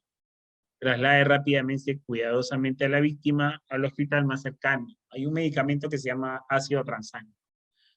Esto va a ayudar y tiene un componente de coagulación y va a ayudar a que se pueda controlar la hemorragia interna, ¿no? O manejar hasta cierto punto, porque va a depender del sangrado que tenga de tipo interno. Herida abdominal y visceral, ¿no? Miren, era lo que les decía, se cubre con una manta por encima, se moja con solución salina o cloruro de sodio y se le traslada al paciente en una posición cómoda que lo deje ventilar, ¿no? Hemorragias. Hemorragia es la salida de sangre incontrolada de cualquier vaso sanguíneo, venas, arterias, capilares. Causa daños graves totalmente. Debe ser controlada cuanto antes. Importante. Durante la hemorragia se ponen en acción mecanismos que forman coágulo en dicho vaso. Independiente de eso, la salida de sangre tiene que ser controlada totalmente. Clasificación de las hemorragias, primero vamos a ver las internas. La sangre fluye hacia una cavidad del organismo sin salida al exterior, como por ejemplo el cráneo, el tórax, el abdomen. No se puede valorar el estado ni la gravedad porque no puede saber cuánto ha sangrado. Y es más, por ejemplo, ¿no? Un impacto de un vehículo frontal contra el volante puede causar una hemorragia a nivel hepático por cizallamiento Y entonces, ¿cómo la puedes controlar si es y ni siquiera calcular? Por ahí me pueden decir, sí, pero si tú calculas la frecuencia cardíaca, son aproximaciones, chicos. No te va a dar un dato exacto, definitivamente. De hecho, las externas, la salida de sangre hacia el exterior del cuerpo a través de una herida, siendo obviamente visualizada. ¿Cuál es el procedimiento? También, ¿hay hemorragias mixtas o procedentes de orificios naturales? Nombres, más que todo, ¿no? Epístasis, cuando es una sangre proveniente de las fosas nasales, gingivinorrea, hemorragia proveniente de la boca, encías, otorragia, generalmente pacientes con algún tipo de traumatismo encefalocraniano, hemorragia del conducto auditivo, hematemesis, vómito de sangre proveniente de esófago o del estómago, rectorragia, sangre prominente del recto y expulsado a través del ano, metorragia, sangre prominente del útero y o vagina. Eso es para conceptos de conocimiento, ¿no? Acá vemos un sangrado de tipo arterial, un sangrado capilar y un sangrado venoso. De hecho, si es que yo tengo que pensar en qué momento tengo que colocar el torniquete, diría que en un sangrado arterial. Si tendría que alzar el miembro, el brazo, y colocar un apósito compresivo, ¿no? Con un vendaje compresivo tendría que ser venoso, y si es simplemente capilar, un apósito compresivo en primera intención suficiente. Hemorragia capilar o superficial compromete solo los vasos sanguíneos superficiales que irrigan la piel. Se pueden controlar fácilmente en forma de pequeños puntos sangrantes. Hemorragia en sábana, cubre la superficie. El flujo es lento, hemorragia leve. De hecho, que con una compresión directa, algo importante con la compresión directa o con un apósito directo que nunca se retira para verificar. La pregunta es, ¿y cómo sé que es efectivo? Porque obviamente sé que sigue manchando. Si sigue manchando, sé que no ha sido efectivo y que tendría que colocar otro apósito, pero nunca se saca para verificar. Es muy importante. Hemorragia venosa. Las venas llevan sangre de los órganos hacia el corazón. La sangre es roja oscura. Su salida es continua, es escasa y abundante cantidad. Este sangrado se corta, en principio con presión local, brota sin fuerza, hemorragia moderada, definitivamente. Entonces, lo primero que yo haría es buscar el lugar del sangrado para limpiar la zona o limpiar toda la región que está manchada, porque eso también va a generar la angustia y la alteración del paciente. Probablemente en esta lesión el corte sea pequeño, pero miren todo lo que ha manchado. Entonces, tengo que buscar el lugar de lesión para ejercer presión local. Hemorragia arterial. Las arterias conducen la sangre desde el corazón hacia el resto del cuerpo.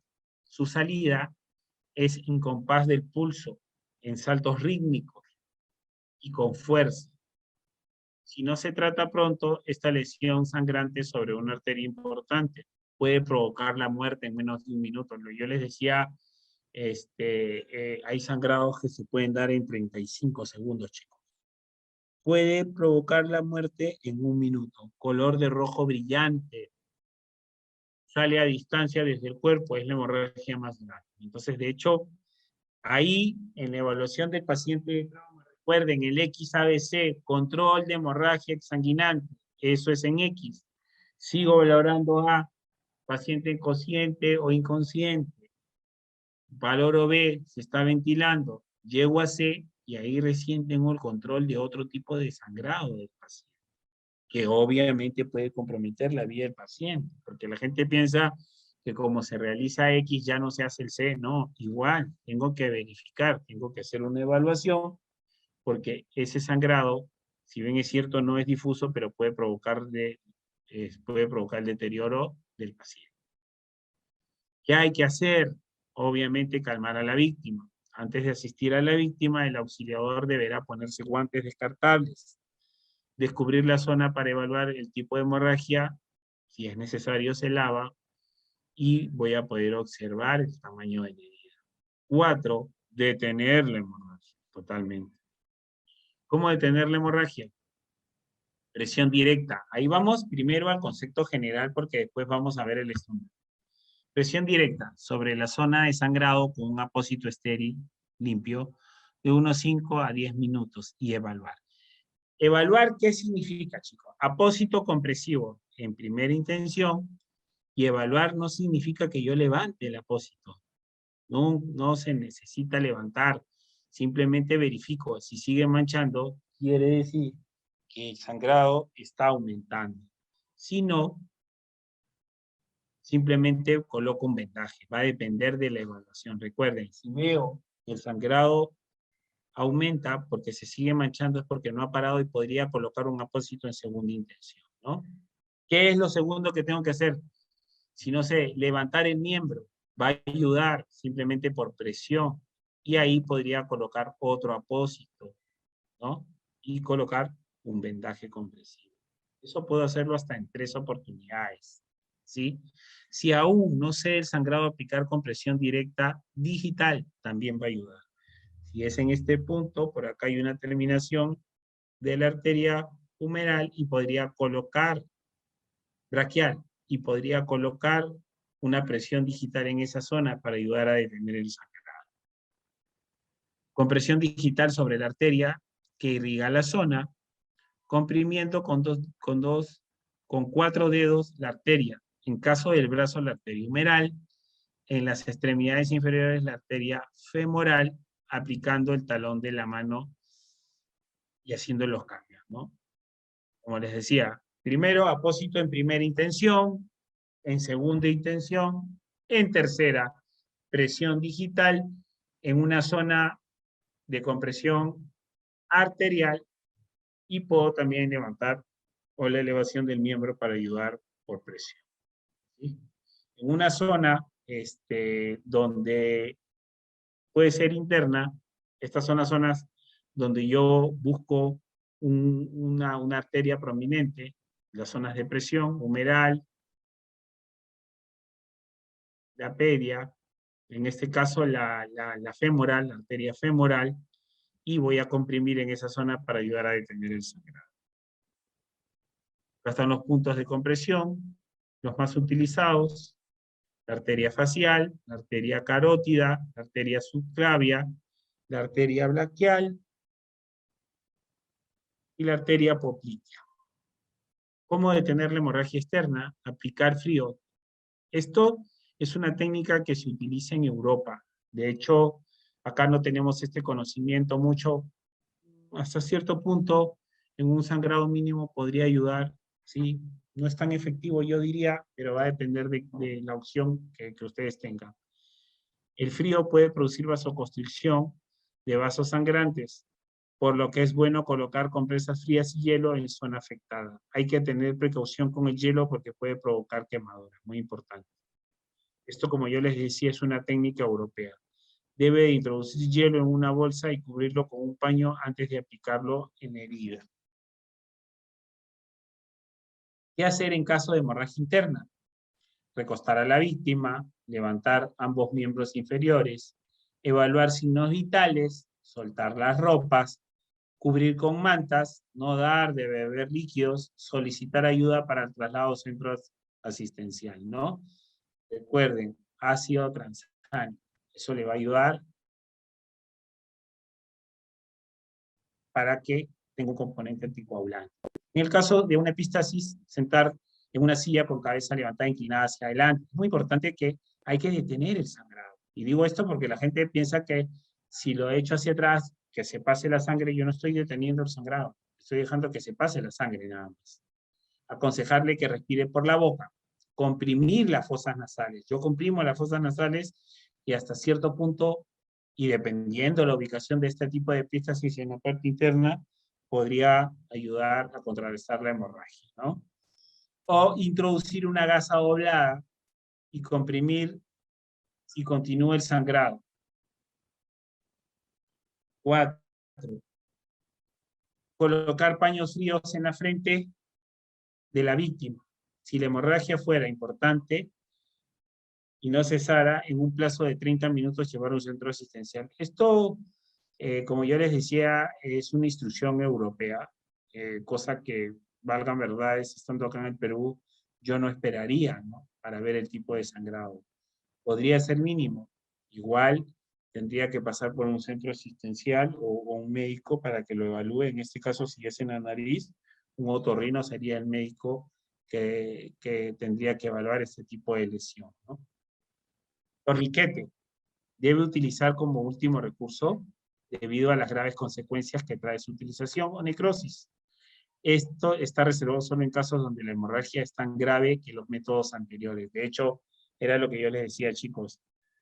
Si bien es cierto, se tiene que utilizar cuando se necesite. Es importante entenderlo de esa forma. El torniquete se usa, pero se usa en el caso, las primeras, ¿qué les digo?, atenciones que hemos visto, no nos dieron tiempo de que, o no tiempo, sino que no nos dieron resultados, se tiene que utilizar el torniquete. Y si es que existe una hemorragia exsanguinante, evidenciada, incontrolable, hay que utilizarlo como primera intención. ¿Cuáles son los pasos en general? Porque después vamos a ver un torniquete real. Utilizo un vendaje triangular, vemos este tipo de vendaje triangular, podríamos colocar un apósito o una banda abajo como soporte o apoyo, y simplemente vamos a girar. ¿Qué nos importa saber? El 7 es de mala suerte. Recuerden eso, y lo vamos a ver. ¿Qué es lo que se hace? Utilice ya. 2. Coloque la venda 4 dedos hacia arriba de la herida. ¿De acuerdo? Dé 2 vueltas alrededor del brazo, haga un nudo simple en los extremos de la venda, coloque la vara corta fuerte y gire. Lo que nunca se tiene que hacer, porque recuerden que el 7 es de mala suerte, y esto está adrede, suelte cada 7 minutos, nunca se tiene que hacer. Recuerden, esa técnica ya no se utiliza. Y este número, como le digo, está adrede, no se debe de colocar. Eso ya salió del sistema hace muchos años. Miren, en este tipo de lesión, este es un torniquete CAP, no había otra opción con este tipo de pacientes. Si yo lo saco, probablemente con ese sangrado el paciente fallezca. Miren, es otro tipo de lesión. No solamente es el tema de la hemorragia, es el tema de la lesión traumática, podría haber síndrome compartimental, hay que inmovilizar la zona, ¿no?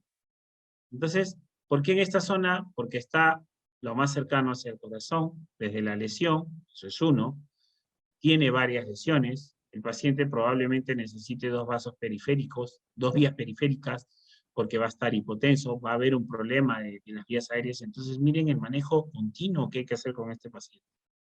Ahora sí vamos a los conceptos de los tipos de torniquete y las diferencias. Primero, lo que me preguntaba John, ¿qué hago en una herida profunda? John, este es el concepto de empaquetamiento. Estos son, vamos a decirlo, lo que se utiliza hoy en día, o los diferentes tipos de manejo en una hemorragia. Empaquetamiento. Hay una herida profunda, yo empiezo a introducir un apósito, a rellenar la herida del paciente, para, una vez que relleno la herida con un apósito bastante largo, comprimir la herida y colocar el talón de la mano dominante ejerciendo presión directa. Ese es el concepto de empaquetamiento. Rellenar bajo presión, voy llenando, empaquetando, metiendo la gasa bastante rápido, y una vez que llegué a rellenar la zona afectada con el talón de la mano dominante, comprimir la lesión. Entonces, eso es lo primero que hemos aprendido yo, el empaquetamiento. Eso es un nuevo criterio de control de hemorragias. Independiente a eso, les cuento, existe otra posibilidad. Hay otro manejo que se llama mano enguantada. ¿Qué es la mano enguantada? Si tú haces una evaluación inicial, ¿sí? Y en la fase inicial el paciente está sangrando, mientras que sacan el apósito, mientras que abren su maletín, el paciente se sigue sangrando. Lo que podrías hacer con esta mano, que está enguantada, porque ese es el concepto de la mano enguantada, puedes ir comprimiendo con tu mano la hemorragia. Esta mano la vas a colocar en la región donde está sangrando. Mediante tu compañero va sacando su gasas, sus apósitos, su vendaje, su torniquete, lo que necesite para terminar de comprimir ese tipo de lesión, ¿no? Entonces, utilizas tu mano enguantada, no te vas a contaminar porque se supone que es tu mano con guantes, y si son dos, mucho mejor. Comprimes directo con tu mano enguantada y tu compañero te va pasando tu gasa para que hagas un empaquetamiento o para que apliques tu apósito compresivo. Entonces ya aprendimos dos cosas más. Empaquetamiento y mano enguantada. Seguimos. Este es un tipo de vendaje israelí. Les cuento. Este vendaje era de tipo militar, aunque ya no es solamente de uso militar, ¿no? Se vende inclusive en emancipación, afuera de los hospitales. ¿Qué tiene en particular este tipo de vendaje de tipo israelí? Varias cosas. Tiene una venda por debajo, un apósito, ¿sí? Por debajo, ese es uno. Y tiene un dispositivo plástico, que lo pueden visualizar acá, que tiene una parte media. Entonces, coloco la parte del apósito por debajo, se ve el gruesor en la lesión, le doy una vuelta y en el primer giro, como pueden ver, introduzco mi venda por esta ranura, esto que está abierto, lo abro y lo palanqueo hacia el inverso. Eso es un vendaje de tipo Israel. Dos cosas importantes.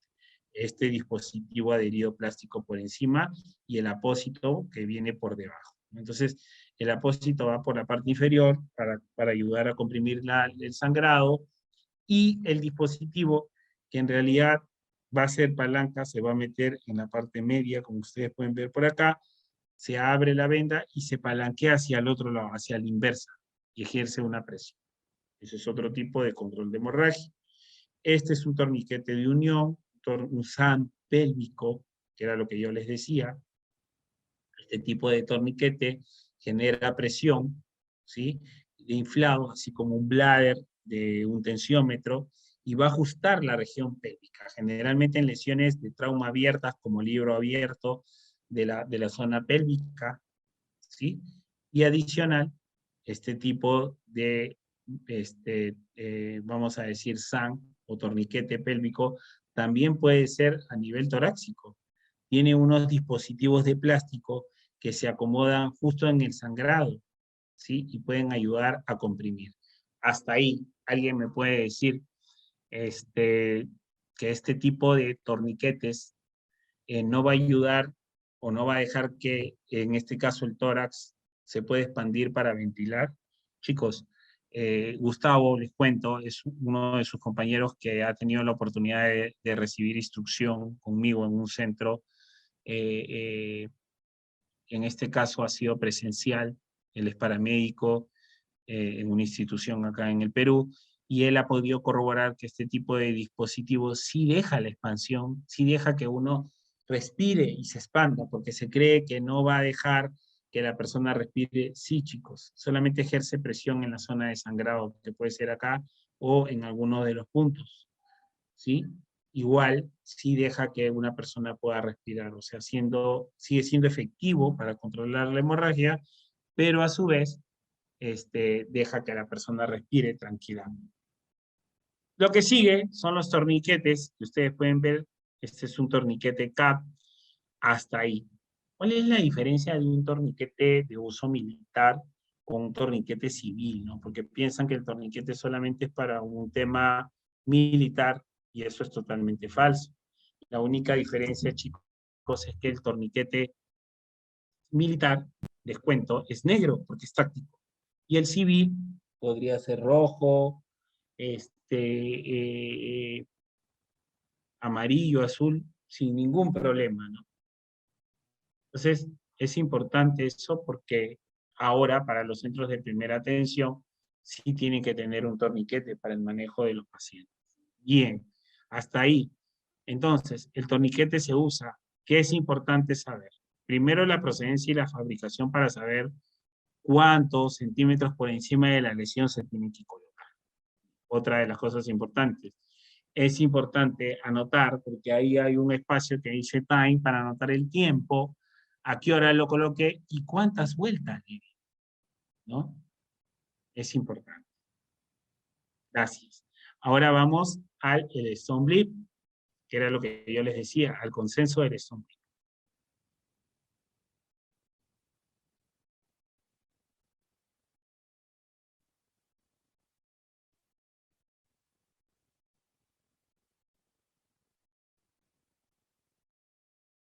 Bien, chicos, ¿alguien que me pueda decir que se ve bien la imagen, que no hay problemas? Sí, está bien. Bien, continuamos. Bien, chicos, esto ya es un consenso, esto es una información que ustedes tienen que saber que hoy en día ya no es solamente un tema de una información o de una teoría, sino es un consenso que se tiene que dar.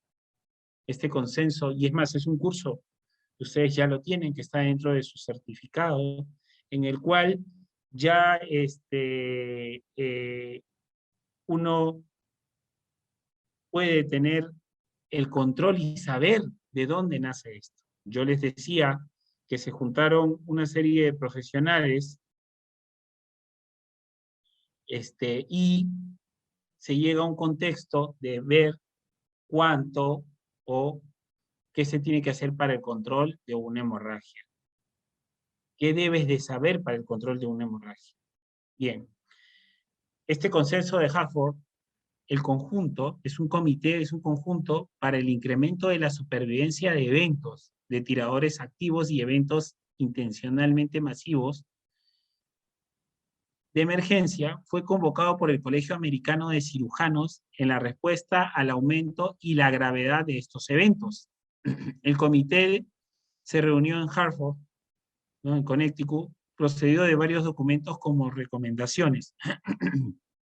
Los documentos representan las opiniones de consenso de un comité multidisciplinario que involucra, escuchen, a médicos, militares, consejos de seguridad nacional, gente del FBI, fuerza de ley, equipos de bomberos y de sistema de emergencias médicas. Estas recomendaciones se han dado a conocer como un consenso de Harvard. El principio central del consenso de Harvard es, miren qué importante, es que nadie debe de morir de hemorragia no controlada. El consenso recomienda que todo ciudadano deba aprender a detener una hemorragia. Entonces ya hay un consenso. Es más, les cuento, este curso, esto está dentro del PHTLS, para los que no saben, está dentro de la información que uno debe tener en cuenta para poder manejar una hemorragia. Bien. ¿Qué es importante? ¿Qué nos dice este folleto y toda esta información y todo este resumen que ellos hicieron? Salve una vida. ¿Qué debe de saber para el control de una hemorragia? Está avalado, por ejemplo, por el Consejo de Trauma PHTLS, por el NAEM, a la cual pertenezco y soy instructor. ¿Cuál es el contenido? Sección 1. Introducción, principios primarios de la atención del trauma, el ABC de la hemorragia. Sección 2, garantizar la seguridad. Sección 3, alertar y llamar al 104. Sección 4, hemorragias, identifique la hemorragia en la lesión. Sección 5, comprima. Aplique presión sobre el sangrado, con cubrimiento con paños limpios sobre la herida y presionando con ambas manos. Utilice un torniquete o empaquete. Rellene la herida con gasas y paños limpios, aplicando presión con ambas manos, ¿no? Entonces, acá vemos varias cosas. Lo primero, que es importante para la atención del trauma. Lo segundo, que hay que hacer una evaluación rápida. Garantizar la seguridad de la escena, la seguridad del rescatador. Hay que alertar y llamar a emergencias. En este caso, acá en el Perú, el 116 y el 106. En la parte B, hay que identificar la hemorragia para determinar cuál es el paso a seguir. Porque recuerden que no todo es torniquete. Primero determino qué es lo que necesito para saber qué es lo que voy a hacer. 5. Comprima. Aplique presión sobre el sangrado, ¿no?, directa, cubriendo con un paño limpio la herida, con ambas manos. Si no, puedo utilizar un torniquete o empaqueto la herida. Ya hemos visto el concepto de empaquetar la herida, no se olvide. Introducción. Bienvenidos al Blip, ¿no? Folleto de información. Las heridas son resultado de múltiples causas, incluyendo la lesión accidentales o intencionales. Y ocurren en varias ubicaciones como son los hogares o puestos de trabajo. Por eso es que todos tendríamos que aprender a conocer lo que es el stomach.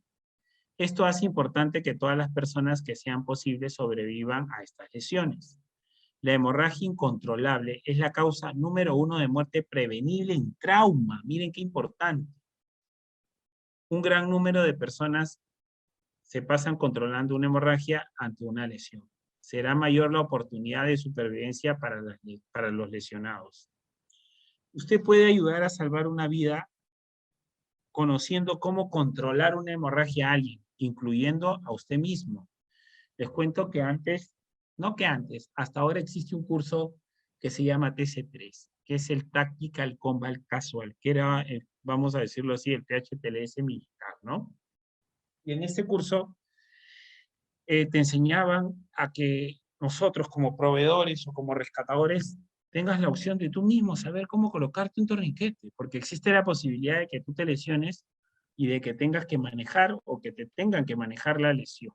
Entonces, si eso sucede, lo que tienes que hacer es controlarla tú solo y saber cómo colocarlo tú solo. Bien. Este folleto, usted aprenderá varias vías para controlar una hemorragia, cuando solo tendrá sus 2 manos o cuando disponga de un kit de trauma disponible para usted. Recuerda, la hemorragia incontrolada es la causa número 1 de muerte prevenible en el trauma. Principios de la atención del trauma. Garantice su propia seguridad. Vamos a ver a qué ellos le dicen el ABC. A, alerte y llame. Es lo primero que hay que hacer. B, hemorragia. Tienes que localizar la lesión que está sangrando. C, comprima. Ahí está el ABC. Alerte. B, localice. Y C, comprima. ¿Cómo? Cubra con paños la herida, con presión directa, con ambas manos. Utilice un torniquete o empaquete o rellene la herida con gasa o con paños limpios. Iremos repasando cada uno de estos aspectos a medida que revisemos el folleto. Entonces ya cosas importantes. A, B, C, alerte, localice y comprima. Importante en el stomach. Garantice la seguridad. Antes de ofrecer cualquier ayuda, garantice su seguridad. Si usted termina lastimado, no podrá ofrecer la ayuda a nadie. Ya eso lo hemos visto en el tema de seguridad. Brinde ayuda si la escena es segura para usted y para las víctimas. Si en algún momento su seguridad es amenazada, retírese y traslade a la víctima, si es posible, del peligro, localice una ubicación segura. Entonces, creo que sí está claro el saber de que yo no puedo ingresar a un área insegura. Y si ya ingresé, y si estoy con el paciente, tengo que retirarlo. No me queda otra. Y si en ese proceso de retiro puedo ocasionar una lesión, sí, claro, totalmente válido, pero no hay otra solución, recuerden. Vamos a ver. Solicite ayuda, llame, en este caso al 116 o al 106, pida ayuda a alguien que llame, si es que no se puede, notifique al personal médico de emergencias o al personal de la policía para supervisar la escena y garantizar la seguridad dependiendo de la situación. B. Encuentre el origen de la hemorragia. Hay que localizar, no se olvide. Abra y retire la ropa sobre la herida para que pueda observar con claridad. Les hablaba de que hay heridas que parecen grandotas y finalmente el sangrado es pequeño. Observe e identifique la hemorragia con peligro para la vida. Removiendo la ropa, usted podrá observar las heridas que puedan estar ocultas debajo de la ropa. Justamente donde no revisamos, ahí está el sangrado. No se olviden de eso. ¿Qué es una hemorragia con peligro para la vida? Sangre que sale a chorro de una herida, totalmente. Sangrado que no se logra detener, también. Sangre que forma un charco en el suelo. Ropa empapada con sangre. Vendaje empapado en sangre. Pérdida o parcial o total del miembro. Hemorragia en una víctima confundida o inconsciente. Entonces, miren, todo esto está dentro del consenso y del resumen del stomach, chicos, que les decía que es parte, o es una de las partes del curso de PHPLS. Tensión 5, compresión, puntos claves. Existen varios métodos para detener una hemorragia. Todos tienen en común algo. Obviamente, comprimir los vasos sanguíneos que producen sangrado hasta detenerlo. Si usted tiene un equipo de primeros auxilios de trauma, aplique presión directa en la herida, cubra la herida con un paño limpio y aplique presión empujando directamente sobre ella durante más o menos unos 10 a 15 segundos. Si usted dispone de un equipo de primeros auxilios de trauma, si la hemorragia presenta peligro para la vida en un brazo o pierna y un torniquete está disponible, coloque el torniquete. No se olviden. Para la hemorragia con peligro para la vida en el brazo o pierna, si el torniquete no está disponible, si es que no lo tiene, ¿no? O hemorragias en el cuello o en el hombro, en la ingle, empaquete la herida. Entonces, hay un concepto para los que no conocían del empaquetamiento que va a ayudar mucho. Y obviamente, qué tan efectivo va a ser dependiendo del tamaño y del tipo de sangrado. Porque si es una amputación total, créanme que el empaquetamiento no va a ayudar. Presión directa sobre la herida. Tome cualquier paño limpio. Hasta ahí, adicional a eso, yo podría utilizar el concepto de la mano enguantada, obviamente, como les decía, ¿no? Tome cualquier paño limpio, ropa o camisa, cubra la herida, ¿no? Si la herida es larga o profunda, rellene o empaquete. Aplique presión directa con ambas manos, ya hemos visto. Empuje hacia abajo fuerte, o sea posible. Mantenga la presión hasta detener la hemorragia y llegue el personal médico. Colocar torniquete. Si usted dispone de un equipo de primeros auxilios, para la hemorragia con peligro para la vida en el brazo o pierna, si está disponible, aplique torniquete. Enrollar el torniquete alrededor de la pierna que sangra de 2 a 3 pulgadas sobre el sitio de sangrado, ¿no? La teoría dice de 7 a 8 centímetros, pero también es importante saber que depende del tipo de procedencia de torniquete. Me pregunta Gustavo si podrían colocar gasas hemostáticas. Totalmente válido, Gustavo, pero va a depender del tipo de sangrado, porque comprenderás que si el sangrado es muy difuso, las gasas hemostáticas, además que dicho sea de paso, son difíciles de conseguir y son caras, no podrían ayudar mucho. Va a depender del tipo de lesión, pero sí es válido. Bien. Entonces aplicas el torniquete, empiezas a girar, ¿no? Asegurar la palanca del torniquete, anote la hora y las vueltas que se le dio al torniquete. Un torniquete puede provocar dolor, pero es impredecible para detener una hemorragia con peligro para la vida. Entonces es importante eso. Ante las dudas de que puede provocar necrosis, puede provocar otro tipo de lesión, sí es cierto, pero créanme que si no lo colocan el paciente se muere.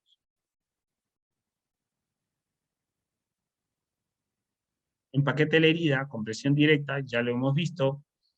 Ubico la herida, que puede ser en región, ¿no? Como por ejemplo el cuello, el hombro, la ingle. Empiezo a rellenar, empiezo a taponear y coloco el talón de la mano dominante ejerciendo presión directa. A eso se le llama empaquetamiento de herida y presión.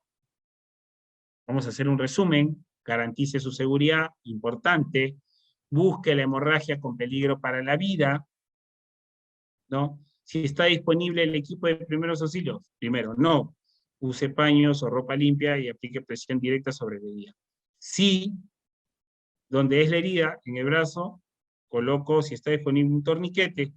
Si está disponible, aplique sobre la herida, apriete hasta detener la hemorragia. Y si no, empaquete con gasas o ropa limpia y aplique presión directa.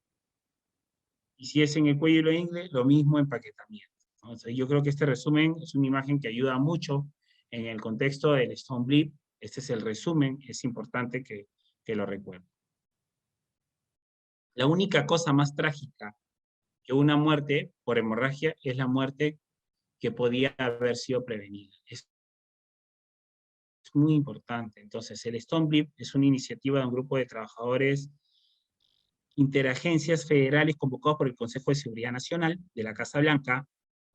El propósito de esta campaña es elevar la resiliencia nacional para una mejor preparación pública en salvar una vida, elevando el conocimiento de acciones básicas para poder detener una hemorragia con peligro para la vida, provocada por los desastres naturales. y las hemorragias provocadas por el hombre que ocurren diariamente. Las investigaciones, revisiones actuales realizadas por los militares en la guerra de Afganistán e Irak han influenciado en el trabajo de esta iniciativa que ejemplifica el conocimiento acumulado para la beneficencia del público en general. El Stone Blip es una marca de servicio registrada en el Departamento de Defensa.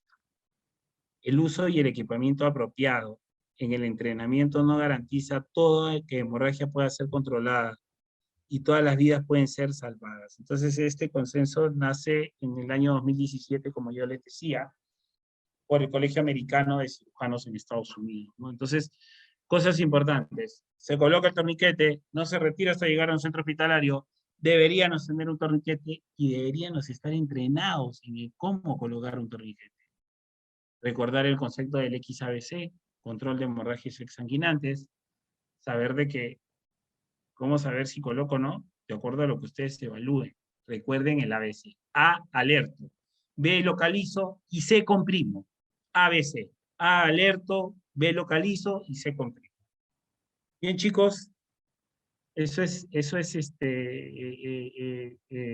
todo con el tema de hemorragias. Yo espero de verdad les ayude. Tienen que difundir esto porque es una información que ya existe, como yo les decía. No solamente el hecho de que alguien se lo diga, sino hay un consenso que data del año 2017 y que en el Perú recién se está dando esta información hace 1 o 2 años, ¿no? Y mucha gente ya debería conocerlo. Si hay alguna pregunta, alguna duda, pueden prender su audio sin problemas.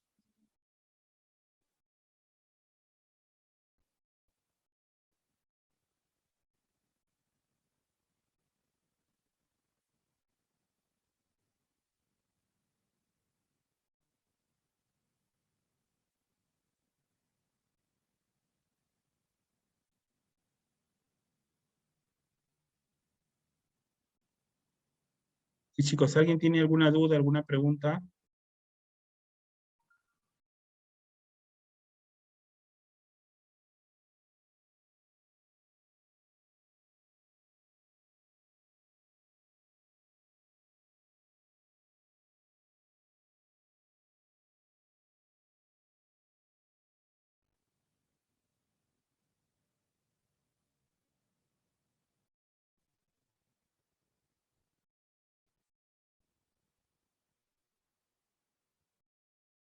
Bien, chicos, yo creo que no hay preguntas. Espero que les haya gustado.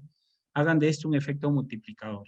Eso es lo que yo sí les quiero decir, porque mucha gente hasta ahora, créanme, tiene muchos tabúes, tiene muchas dudas, y es bueno de que tengan este consenso, de que sepan que existe y de que sepan que se tiene que usar, ¿sí? Difúndanlo, ¿no? Y no solamente difúndanlo, sino que empiecen a entender que un torniquete ya debería estar en su centro de labores, en sus ambulancias, en el intrahospitalario, en el prehospitalario, y que finalmente si no lo tienen, tienen que ver la forma de conseguirlo. Dicho sea de paso que no es tan caro. Les cuento que un torniquete ahora podría costar sus 60, 70 soles, ¿no? Entonces, es algo que ya deberíamos de tener y no solamente poner excusas, ¿no? Bien, chicos, gracias por su atención. Los espero en la próxima clase. Si no me equivoco, nos vemos el 19. Que pasen una Semana Santa junto con la familia y cualquier cosa saben que me pueden escribir al WhatsApp. Gracias.